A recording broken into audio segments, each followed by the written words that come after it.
I go to several trainings through the district and seminars outside, and I'm always learning and coming back and finding ways to go into the classroom and help the teachers implement the latest research. For years, once research was conducted, it would take so long to get to the classroom, and now having coaches in the school, we are informed, and we go and learn about it, and then we bring it back to our teachers and we help them implement it so that we can improve this learning and have more success in the classroom. That I will have a teacher come in and say, "Susan, you can't even believe my kids now, what they can do.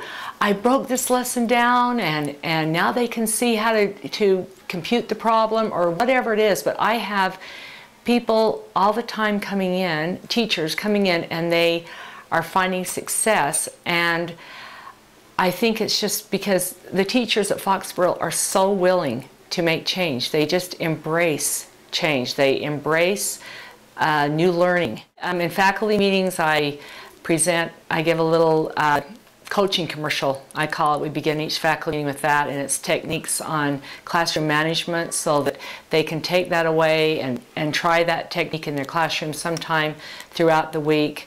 I try to give them techniques and strategies that are that they can implement quickly and they don't feel overwhelmed. I try to break it down and make it so that they can see that it's easy to get to, that they can make these changes, that they're not as big as a mountain. They're just baby steps, that through these small steps we can make the changes in our instruction that's going to improve student learning.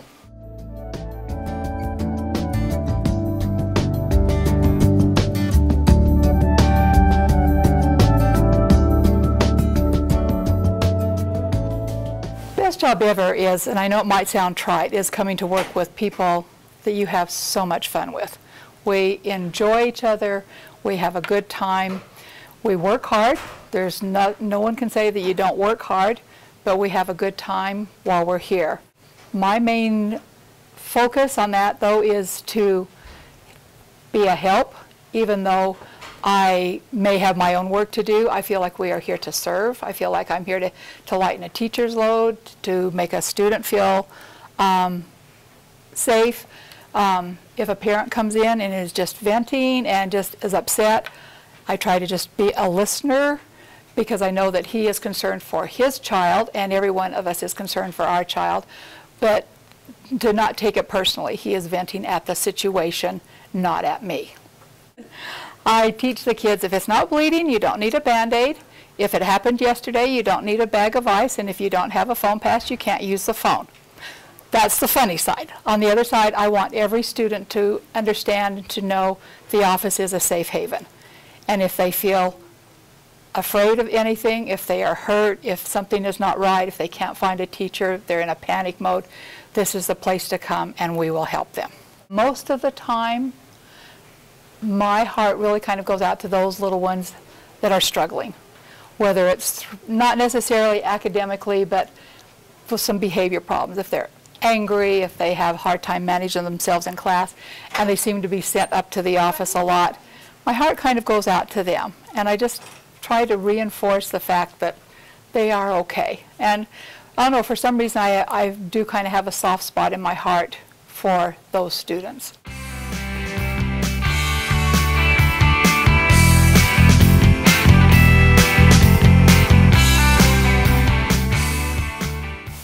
Teaching, I kind of see as being more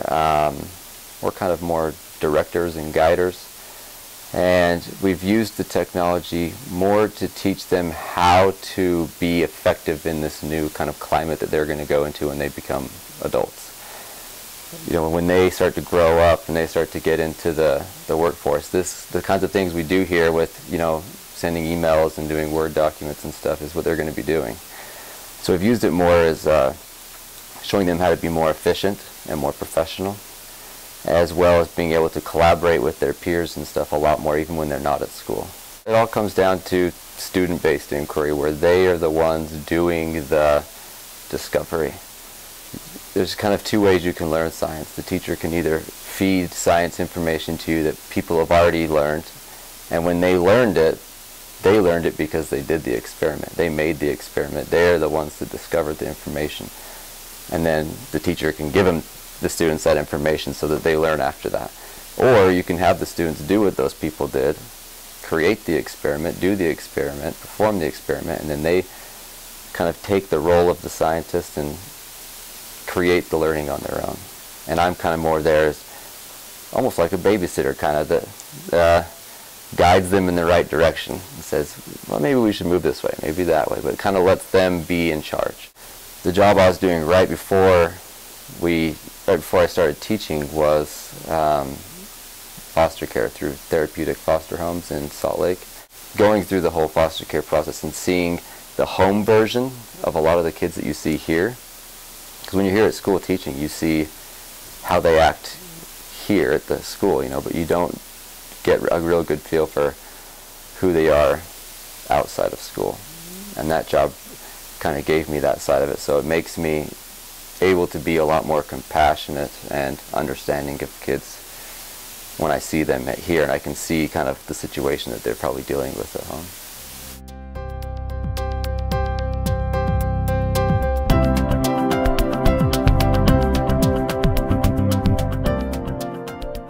But I had 20 years of teaching before. I was able to take what I learned as a teacher and all of the things that I saw as a teacher, and I have been able to do that on a bigger scale. So you're not only affecting the achievement of students, but also what teachers feel about their positions, how they feel about teaching. I think it's just expanding what you did as a teacher and knowing what you did as a teacher and taking it sort of further up the line. And that's really the best part about doing it. You get to affect so many people. And of course the best part is always the kids. Every day as an administrator is something new. I was telling someone yesterday that I went out the door and I had that sort of big sigh that you have at the end of the day, and I thought, do I still feel like that? I still feel that pressure after all of these years, but in an opposite way. It's great to be able to not exactly know what's going to happen every day, not know what challenges you're going to face either with parents or kids. I think just the variation of what you get to do every day, just the freedom to be with kids, just the freedom to be with wonderful adults that are working so hard, teaching and doing what they love and affecting the achievement of kids over the years. It's just a great job to have.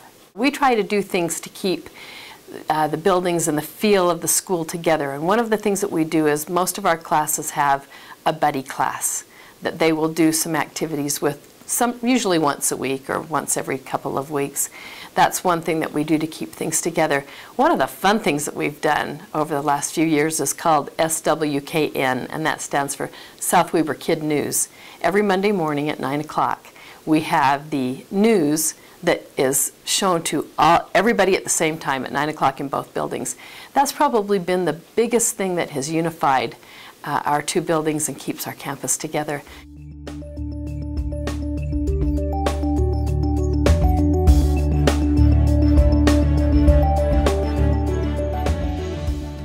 School psychologists can impact the educational performance of children, both academically and behaviorally. We can do that school-wide by helping facilitate systems of support. So we're helping the masses by bringing down behavioral concerns so that academics can be taught at a higher level and instruction can be delivered at a better modality. But unfortunately, I think school psychologists tend to get pigeonholed of that's all they do is assessment. They don't work individually with kids. That's the school counselor. And I think the best marriage is having a school counselor and a school psychologist that collaborate and work together to serve students individually and at the group level. School psychologists also have a bit more training in research and in regards to data. So that's one area that I feel the school psychologist role can be evolved better than the school counselors tend to do. They've got so much on their plate with going and teaching lessons and working with students that we have a little more availability to assist with systems data. I think overall the best part of my job is when I go to a meeting a couple weeks later and teachers are saying, oh, they've made so much progress, they've made so much change, and the joy, yes, in the teacher, but also in the student seeing either social success or academic success. But my day oftentimes starts out to look like this, and it morphs into something completely different because life happens in an elementary school, and I'm constantly, okay, now I'm going over there to help with this situation. So it's never a dull moment in my job. Sometimes I would ache for a dull moment.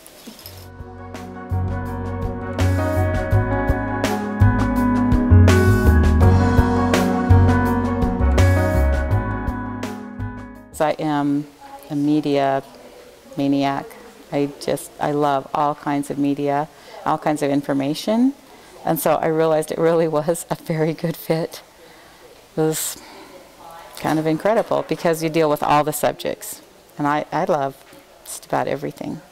So I love connecting the kids with information, with books, finding out what they like, see if we can find something maybe a little out of the series that they've read over and over again, and just helping them find answers.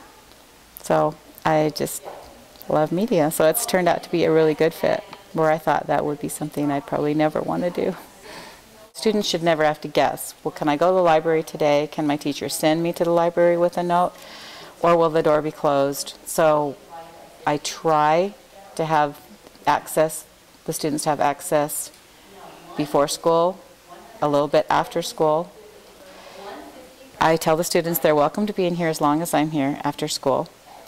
And I am open both lunches unless there is a class. You have just little moments, maybe not every day, but you have times when you just, when a student comes and says, oh, my book's overdue because my dad's reading it, or we're reading it together, or I'm reading it again, and so that's nice if you've helped connect that book with that student, and those are fun moments. Or when they're researching and they see how they can use something besides just cut and paste from Google, then or when you direct them the first time to read nonfiction and they realize that there's interesting things besides just stories.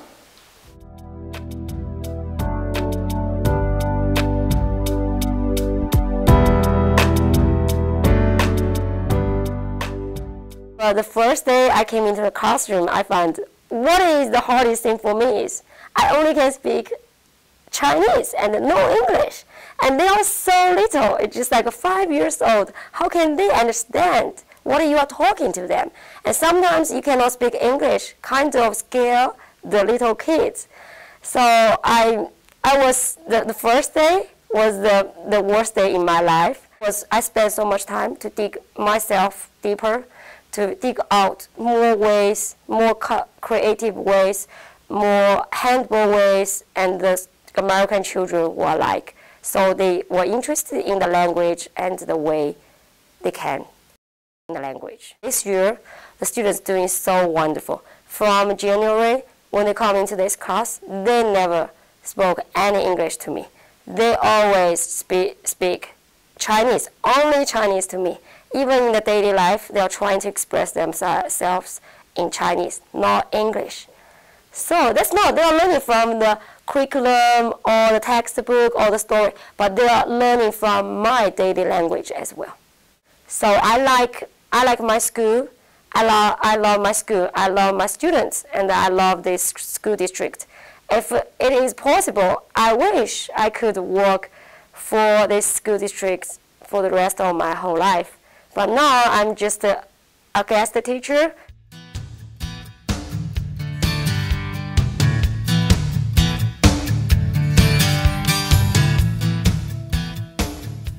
What I've done is I've taken, working with the programmers, might I add, we have the greatest programmers ever.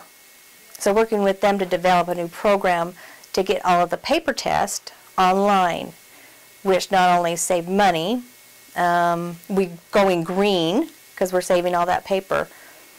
And when we decided we were going to do this, we're like, really, can we really put a first and second grader in front of a computer and test them? And so we did the pilots and all of that. And they're so smart, and they pick it up so fast, and that's where they're headed. I think the favorite part is when I have a teacher call me and say, "You just saved me hours and hours of work, of hand-scoring tests, so now I can take the data and analyze it and decide where my strengths and my weaknesses are, and I can concentrate on those areas." That's got to be the best. Or when I have a little first grader, I go out to the schools and I see a little first grader taking the test that I built. That puts a smile on my face. I had a great teacher, and he was actually my supervisor when I first came here. And it wasn't anything he told me. It was me watching what he does. He has a great example. No task is ever too large. And you return phone calls the same day, and if you don't have an answer for that person, you let them know that same day you don't have an answer and that you haven't forgotten them.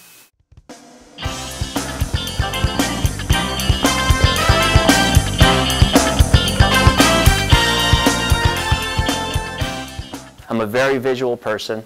I'm very auditory as well because I'm a musical person. And because of that, I think that's a lot of the reasons why I teach the way I do, is because I teach the way I would want to be taught. And I wasn't impressed really in high school with history. I mean, I liked the subject, but none of my teachers ever really lit the fire within me, to be honest. And so once I got into the field myself, I started thinking, okay, I would really like these kids to see history, live history, feel it, rather than just talk about it and read about it. I wanted to bring it alive for them more, and that to me does it when you can put a visual image in your head, because we have to be honest, this society is an extremely visual society now. You know, my room, I want it to be a room where you can learn something without even a teacher being in the room.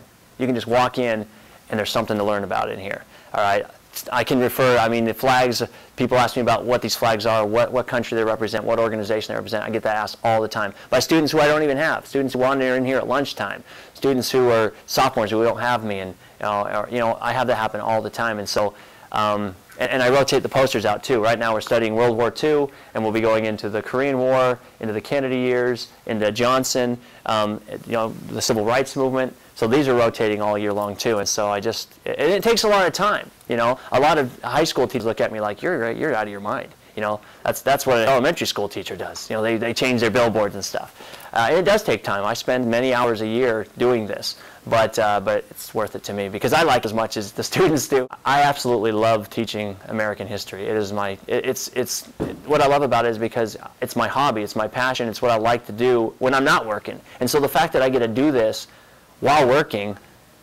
it's like I'm not even working sometimes. Sometimes I'm like going, this is like too good to be true. I get to do what I love to do. What I would do on my spare time, I get to do it here at work. I mean, it can't get any better.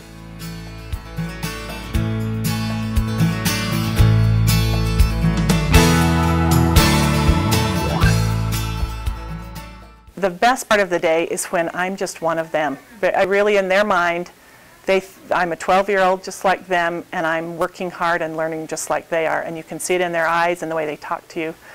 And the respect is a different level. They still respect me as a teacher, but I really enjoy when they start learning on their own and wanting to teach me what they just learned, because of course I would never have known what they've just learned. That's so exciting to them.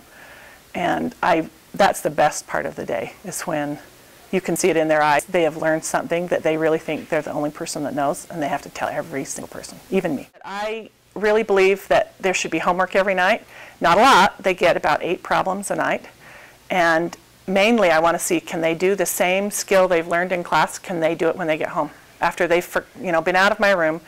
And it also teaches responsibility, because in junior high they have homework in a lot of classes, and they need to be able to take it home, do it, bring it back. It's very rewarding as a teacher to have those aha moments. This year we've really worked in this school on reading, Dibble's fluency and oral reading fluency, and I have really good readers in my classroom.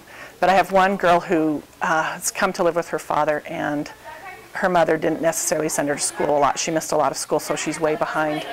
And when you're in 6th grade, that's hard to be below everybody else and know you're below everybody else. She's right on grade level now, and in 1 year, that's unheard of. But it really motivates me to think, nobody has to be behind. Everybody can catch up eventually. It's going to be their own time, but with a lot of hard work, it could go really fast and they could catch up.